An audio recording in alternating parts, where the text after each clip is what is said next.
Muchas gracias, presidente. Como le decía, agradecer a la comisión la posibilidad de exponer. Mi nombre es César Astete Durán, soy el director de las campañas de pesca de la organización Océana.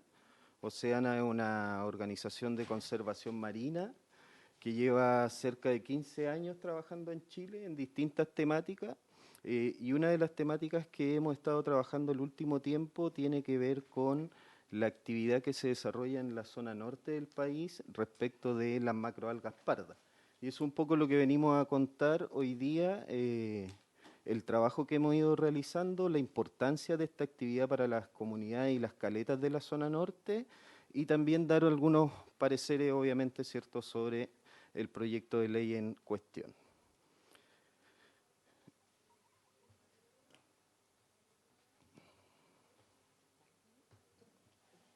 Ya. Algunos datos de contexto general.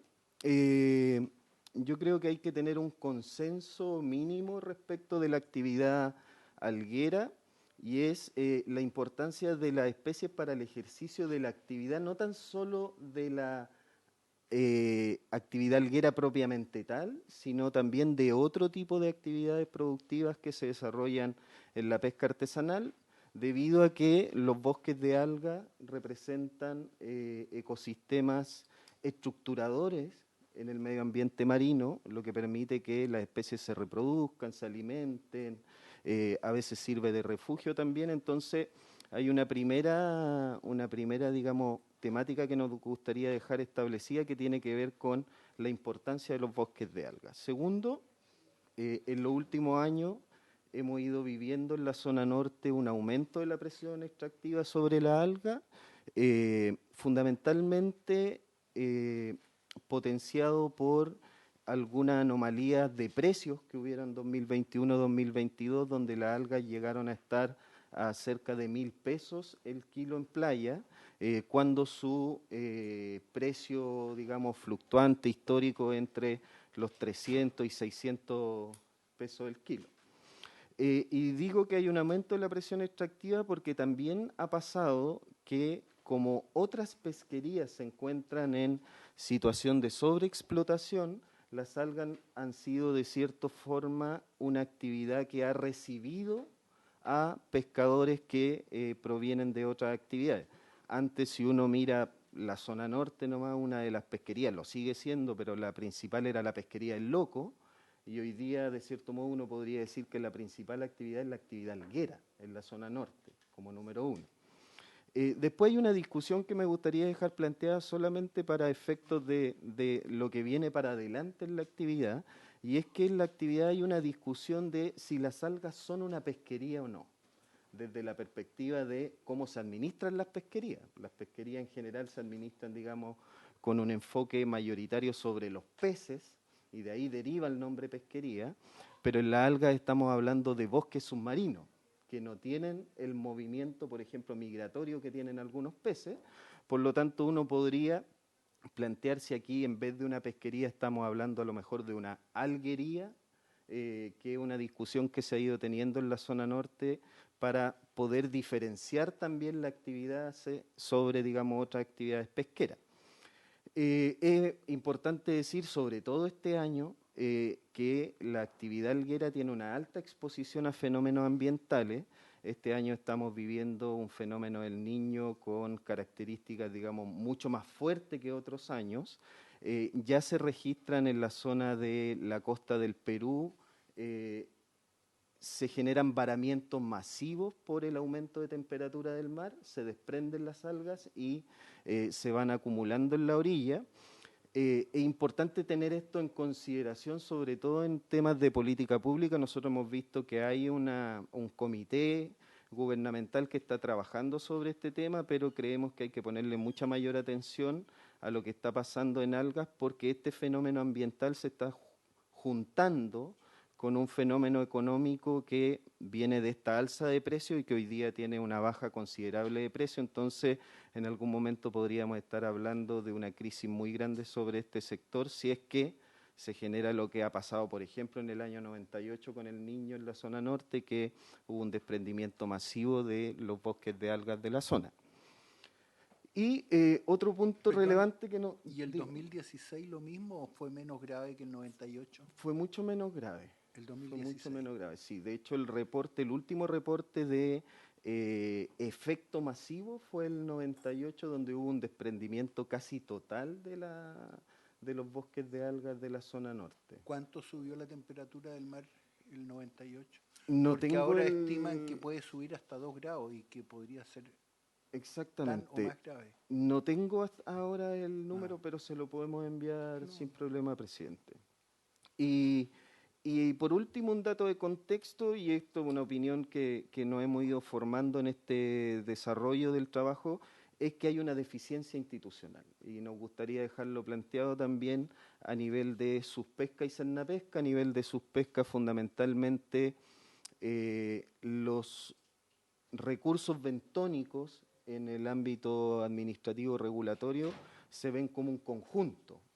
De hecho, si uno mira el Comité Científico Bentónico, eh, analiza cerca de 50 especies, eh, cuando en otro tipo de pesquerías tenemos comités científicos técnicos que analizan una, dos, tres pesquerías. Entonces, en el ámbito bentónico, creemos que al menos en ese punto se debería reforzar. Y en materia institucional del Servicio Nacional de Pesca, uno de los grandes problemas que ha tenido en el último tiempo la pesquería de algas tiene que ver con el aumento de precio, la creciente actividad ilegal. Y desgraciadamente los mecanismos de fiscalización que tenemos hoy día no dan respuesta a cómo esa actividad ilegal se ha ido materializando. Lo pongo como un ejemplo, la región de Atacama, donde el Servicio Nacional de Pesca desarrolla un trabajo muy importante en materia de fiscalización pesquera, es una región que tiene 500 kilómetros de costa. Por ejemplo, desde Caldera, que está la oficina regional de Cernapesca, hacia Caleta Los Bronces, por ejemplo, que acá están los dirigentes, hay cerca de 2 horas y media de viaje. Entonces, un proceso de fiscalización presencial, cuando hay una denuncia, en esas 2 horas y media de viaje ya no se va a encontrar nada. Entonces, hay ahí un aspecto que tenemos que modernizar la fiscalización y un poquito más adelante vamos a hacer énfasis en eso. Algunos aspectos necesarios de tener claro y que son muy relevantes respecto de cómo opera la pesquería de algas es que la pesquería de algas, como sale ahí, a nivel nacional hay muchas áreas de manejo de recursos bentónicos donde son las organizaciones titulares de esta área, ¿cierto? Y tienen un plan de manejo en el cual se incorpora la cosecha de algas. Eso es lo primero y que está en general bien expandido en todo Chile. Después tenemos otra figura que son los planes de manejo. Esos planes de manejo hoy día están desarrollados fundamentalmente entre la región de Arica y Parinacota hasta la región de Coquimbo. Y después hay otra figura que son las áreas de libre acceso que fundamentalmente están desde la región de Valparaíso hasta la región de Magallanes. En la región de Magallanes hay un componente específico y es que ahí hay una veda extractiva para la alga hace mucho tiempo y que se renovó hace poco tiempo.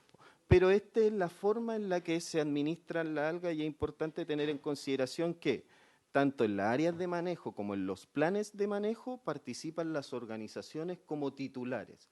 En las áreas de manejo titular de un área de manejo y en los planes de manejo en un comité de manejo que están representados regionalmente, son 7 representantes de la región, y ahí un muy buen ejemplo es el comité de manejo de algas de la región de Atacama, pero también obviamente está en las regiones de Coquimbo, Antofagasta y las otras regiones del norte.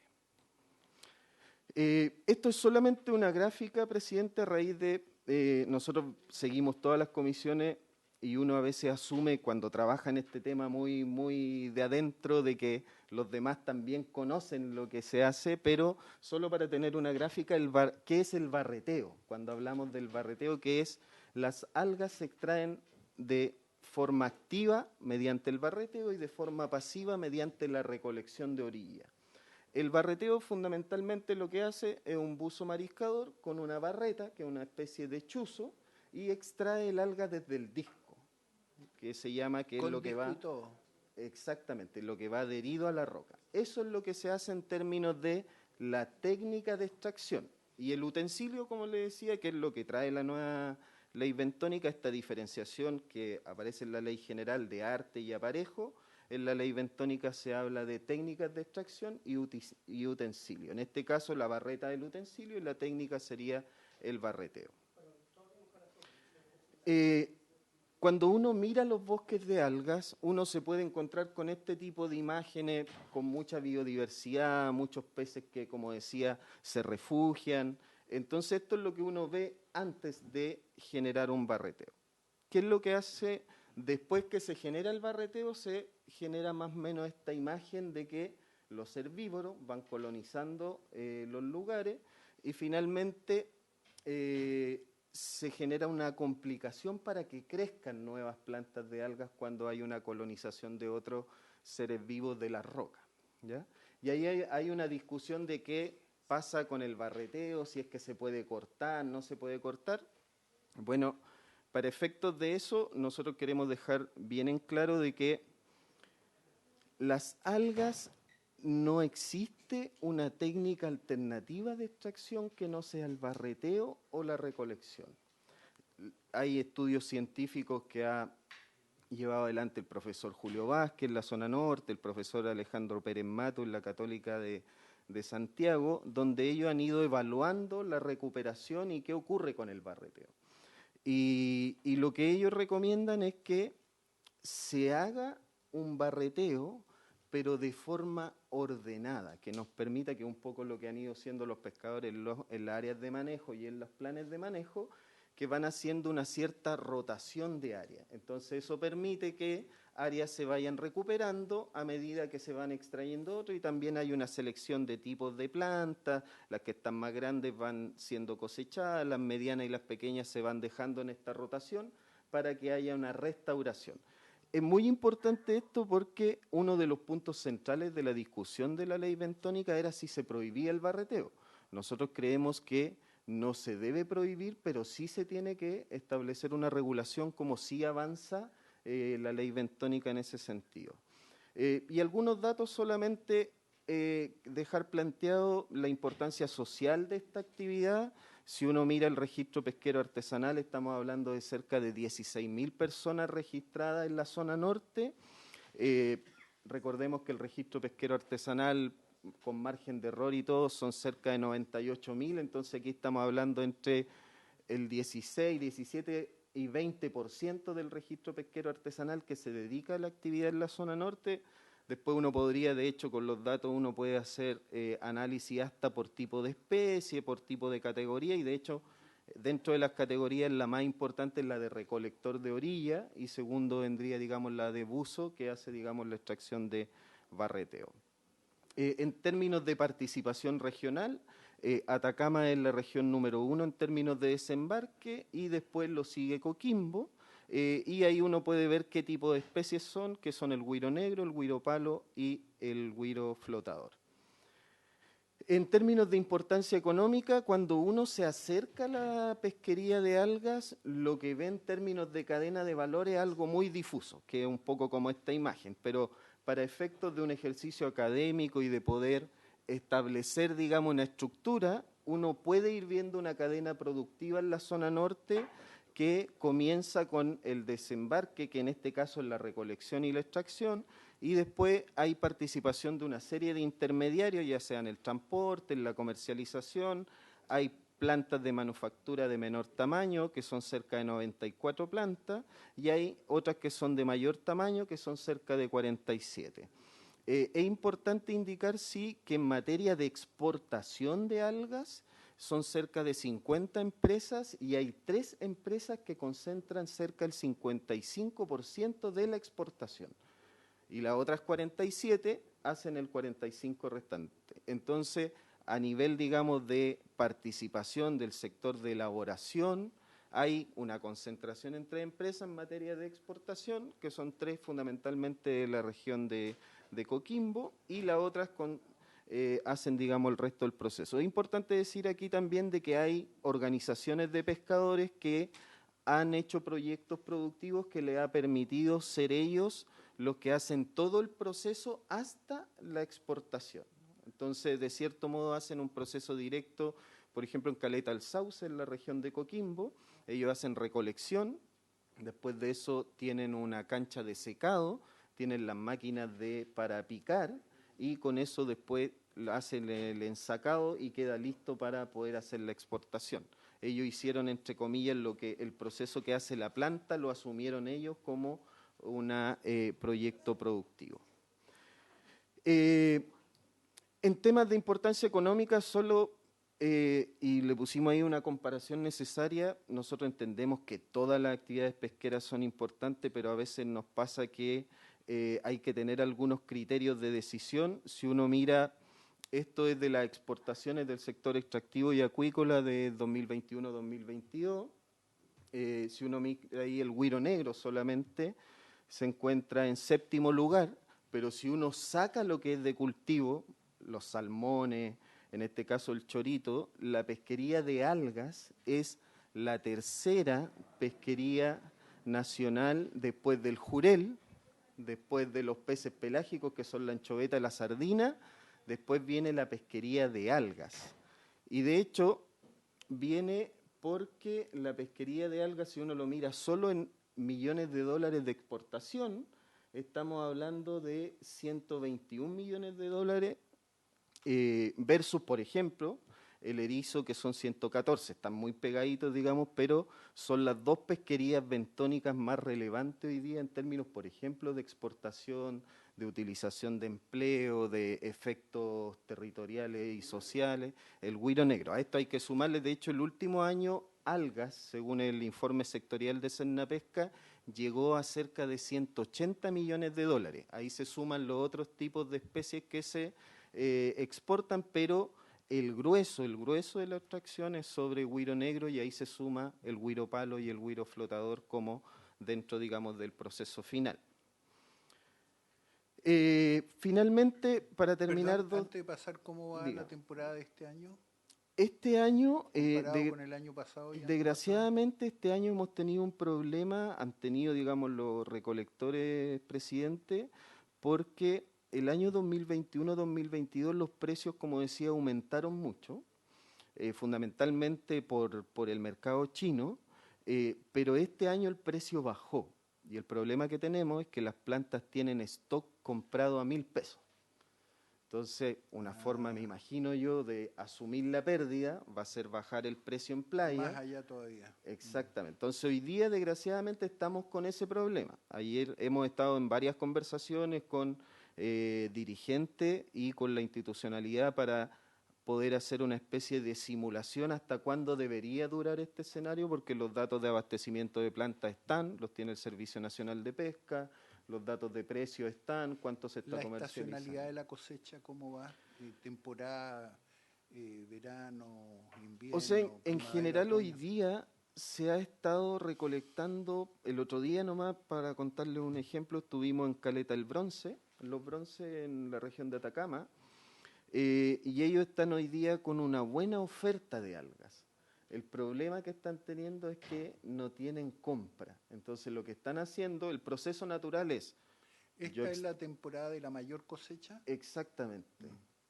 Ahí la Suspesca podría ayudarme hasta cuándo, hasta mayo, hasta... En invierno principalmente sí. La cosecha pasiva, que es por recolección justo de marejada, y primavera-verano la mayor cantidad por mejora de la especie.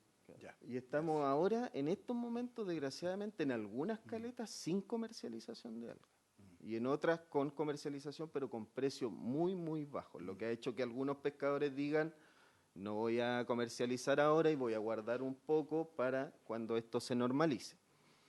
En términos de la ley bentónica, nosotros planteamos que es una oportunidad, voy a nombrar cuatro puntos nomás. Uno, porque se hace una definición y una regulación del barreteo, que esto no estaba en la Ley General de Pesca, entonces hoy día vamos a saber a qué nos referimos y cómo se va a regular.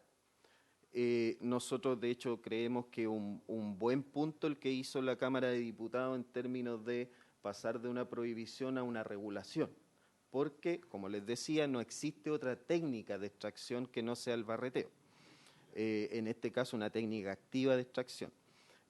También hay un avance en la conformación de los comités de manejo. Una de las cosas que hemos identificado nosotros como organización es que en esta actividad el rol de los comités de manejo a raíz de los planes de manejo es muy relevante, por lo tanto, lo que hace la ley bentónica es Mejor. nuevamente volver a la conformación que tenían los comités bentónicos antes de la ley del 2013, que es fundamentalmente que puedan participar todos los componentes de la cadena. La cadena de valor de los recursos bentónicos es muy distinta a la de peces en algunos casos, entonces por eso es importante que la conformación de los comités de manejo sea más adaptativa a la realidad bentónica. Hay un tema que también está recogido y es que en general cuando se hace la administración, en este caso de recursos marinos, se establecen distintos indicadores pesqueros. Para el caso de los peces, algunos pueden haber escuchado que se habla de RMS o rendimiento máximo sostenible, que ese es el objetivo que tiene. Pero en caso bentónico no tenemos ese objetivo. Bueno, lo que hace la ley bentónica es que va a permitir que para los recursos bentónicos como las algas vamos a tener la posibilidad de establecer diversos indicadores pesqueros de escala regional o de escala local. En el caso de la alga esto es muy relevante porque hasta el día de hoy no existe una metodología única para estimar biomasa de algas, de cuántas algas tenemos en las praderas. Entonces es muy relevante que se definan distintos indicadores pesqueros y otra cosa que de cierto modo tenía la ley de pesca, pero no era tan clara la aplicación para los recursos bentónicos. En la ley de pesca se habla que cuando las especies entran en sobreexplotación o en agotamiento, se requieren programas de recuperación. Pero en general eso estaba medio difuso y casi que se hablaba de los peces más bien, por este tema de la sobreexplotación. Entonces, ¿qué se hace en la ley bentónica? Se incorporan también los planes de recuperación y nosotros ponemos ahí que obviamente también se podría hablar de restauración en el caso de los bosques de algas que se puedan ir restaurando y además recuperando. Pero también hay desafío administrativo, ya lo decía delante, el fortalecimiento del Comité Científico Bentónico nos parece que dada la importancia de las actividades bentónicas, si uno mira solo la alga y el erizo, que son la tercera y cuarta de pesquería salvaje, parece no tener relación con que un comité científico vea 50 especies, digamos. ¿Por qué? Porque la conformación puede hacer que obviamente no tengamos especialistas en todas las especies.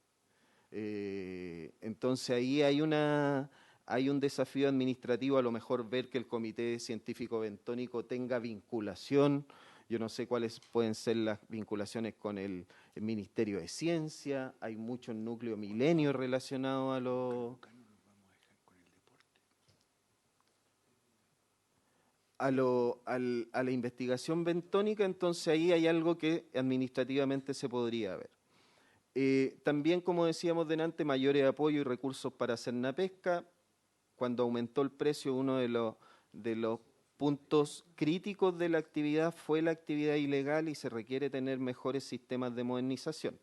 Y finalmente, para cerrar, presidente, esto lo traemos a colación a propósito de un proyecto bien interesante que terminó hace poco tiempo, donde se pudo generar una coordinación entre Perú y Chile respecto de las algas, que fue un proyecto ejecutado por la Universidad Católica, y ahí un poco lo que los planteaba en términos administrativos es, y a lo mejor más técnico para que la subsecretaría lo pueda tomar, es que hay que hacer en medidas de política pública una diferenciación de los ecosistemas en materia de algas. Hay algas que están en la intermareal, por decirlo así, más cerca de la orilla de la playa, y otras que están más sumergidas, entonces uno debería ir teniendo también planes distintos. Hay un punto que nosotros queremos poner la alarma, como decíamos, en las áreas de manejo, en los planes de manejo, de cierta manera podemos tener un control de lo que se realiza, pero las áreas libre acceso, que fundamentalmente de Valparaíso al sur, están perdiendo su función ecosistémica, fundamentalmente porque hay una sobreextracción de las áreas libres, muy difícil fiscalizar en las áreas libres, entonces ahí hay un desafío de política pública que nosotros creemos que con el artículo 5 ter se podría, digamos, ir avanzando en tener medida acá. hay que... Una consulta, diga. ¿cuál es el ciclo de vida palo negro, palo rojo? ¿Eso es lo mismo? No, todos tienen ciclos distintos. De hecho, ahí, para ponerle un ejemplo, presidente, hay esta misma investigación que se hizo en esto, un experimento que hicieron fue barretear en distintos lugares distintas especies.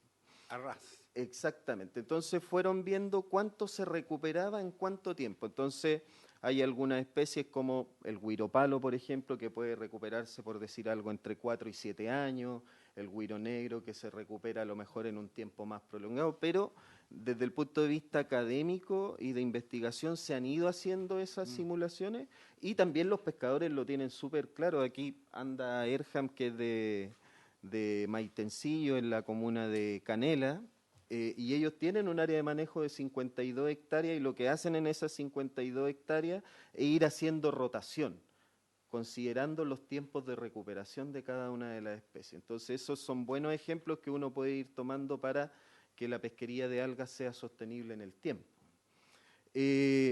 Planteamos que haya un monitoreo ecológico y un monitoreo económico. En el monitoreo económico creemos que necesitamos fortalecer la información que tiene el Estado respecto de las actividades económicas pesqueras.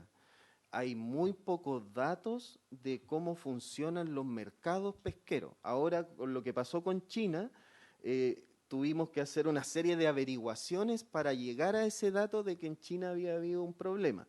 No tenemos reportes que tengan información al detalle. A lo mejor se ha hablado en la zona norte de tener un observatorio de las ¿No hay algas. prensa especializada en esto? En este tema no, presidente. Desgraciadamente es una temática que no tiene mucha participación en la prensa, por ejemplo, económica. Hay medios especializados en materia de pesca y acuicultura, hay medios, digamos, de internet que son especializados, pero no tenemos hoy día información como si existe. Uno accede al Banco Central y puede acceder a información de distintas actividades económicas. En el caso de la pesca siempre está agregada también con la acuicultura, entonces después ver ese desagrega de las actividades una por una es muy difícil. Y la información que en general se da en los análisis estadísticos de la Subsecretaría de Pesca, por ejemplo, o en el monitoreo económico que hace IFOP, son cifras globales. Por ejemplo, no sé, la exportación FOP. Entonces uno puede tener cuánto digamos, se exportó, pero si uno quiere reconstruir la cadena de precio hacia atrás, hay mucha sombra sobre las actividades pesqueras y nosotros creemos que ahí, estando la subsecretaría en el Ministerio de Economía, podría tener un ala de desarrollo que le permitiera, por ejemplo, a los pescadores saber. Los pescadores en este último tiempo no tenían absolutamente claro por qué había bajado tanto el precio. De hecho, lo que ellos creían es que Perú había aumentado su participación. Nosotros averiguamos lo que estaba pasando en Perú y en Perú estaban en una situación similar a la nuestra.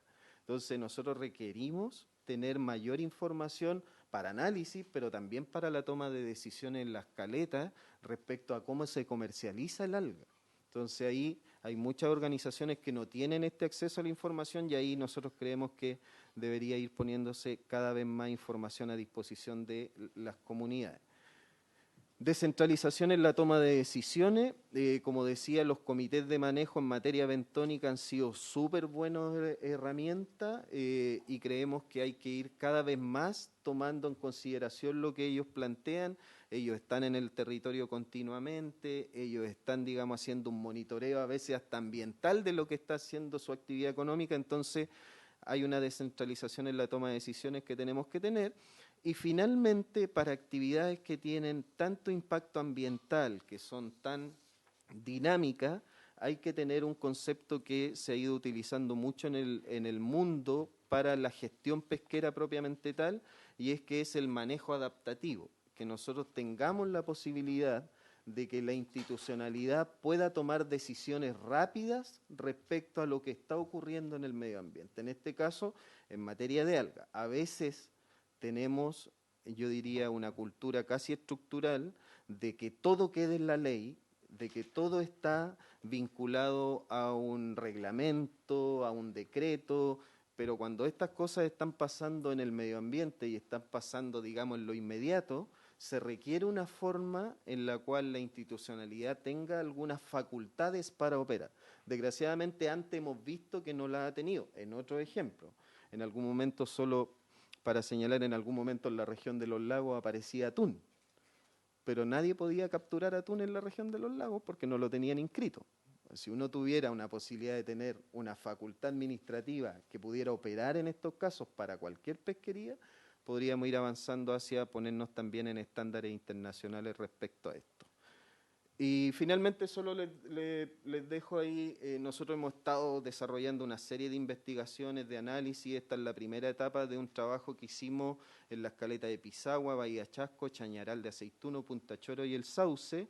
La próxima semana vamos a lanzar un segundo que hacen 7 caletas más. Lo que hemos estado tratando de hacer es ir conociendo cómo funciona en cada una de las caletas la pesquería de algas, porque a veces se generan diferencias en las mismas regiones respecto a cómo se trabaja, algunos con alga recolectada, otros con alga de barreteo. Entonces, finalmente, presidente, decirles que nosotros creemos que la ley bentónica es una oportunidad que avanza en materias que el sector bentónico requiere, pero también nos gustaría dejar planteado en esta comisión y pedirle a ustedes la ayuda de ir relevando cada vez más estas temáticas, porque desgraciadamente a nivel institucional y a veces, como decía usted, a nivel económico de sectores más especializados, queda un poco en segundo o en tercer lugar, y nosotros creemos que se debería estar discutiendo por la importancia de los bosques de algas, pero fundamentalmente por lo que esto constituye para las economías costeras de la zona norte del país. Así que muchas gracias, presidente. Muchas gracias, don César Astete.